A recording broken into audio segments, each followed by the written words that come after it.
ಕಾಂಗ್ರೆಸ್ನಲ್ಲಿ ಹೆಚ್ಚುವರಿ ಡಿಸಿಎಂ ಸ್ಥಾನಕ್ಕೆ ಈಗಾಗಲೇ ಬೇಡಿಕೆ ವಿಚಾರಕ್ಕೆ ಸಂಬಂಧಪಟ್ಟಂತೆ ಸಾಕಷ್ಟು ಬೆಳವಣಿಗೆಗಳಾಗ್ತಾ ಇದೆ. ಅದರ ನಡುವೆ ಮೊದಲು ಡಿಕೆ ಶಿವಕುಮಾರ್ ಅವರನ್ನ ಮುಖ್ಯಮಂತ್ರಿ ಮಾಡಿ, ಡಿಕೆ ಸಿಎಂ ಆದ ಬಳಿಕ ಡಜನ್ ಡಿಸಿಎಂ ಮಾಡಲಿ, ಬೆಂಗಳೂರಿನಲ್ಲಿ ಶಾಸಕ ಬಸವರಾಜ ಶಿವಗಂಗಾ ಅವರು ಕೊಟ್ಟಿರುವಂತಹ ಹೇಳಿಕೆ ಇದು. ಏನ್ ಮಾತನಾಡಿದ್ದಾರೆ ಹಾಗಿದ್ರೆ ನೋಡೋಣ.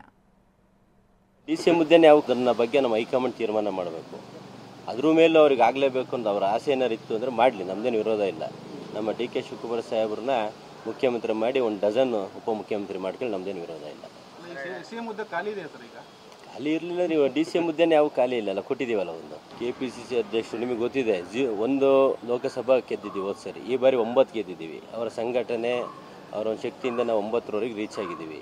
ಆ ಒಂದು ಸಂಘಟನೆ ಇನ್ನೂ ಬೇಕಪ್ಪ ಪಾರ್ಟಿಗೆ ಅಂದರೆ ಅವ್ರು ಮುಖ್ಯಮಂತ್ರಿ ಮಾಡಿದ್ರೆ ಅನುಕೂಲ ಆಗ್ತದೆ. ಅವ್ರು ಮುಖ್ಯಮಂತ್ರಿ ಮಾಡಲಿ, ಒಂದು ಡಜನ್ ಉಪಮುಖ್ಯಮಂತ್ರಿ ಮಾಡಲಿ, ಅಷ್ಟೇ ಮಾಡಿದ್ದೀವಿ. ಕಳೆದ 5 ವರ್ಷ ನಾವು ಮುಖ್ಯಮಂತ್ರಿ ಸಿದ್ದರಾಮಯ್ಯ ಸಾಹೇಬ್ರನ್ನ ನೋಡಿದ್ದೀವಿ.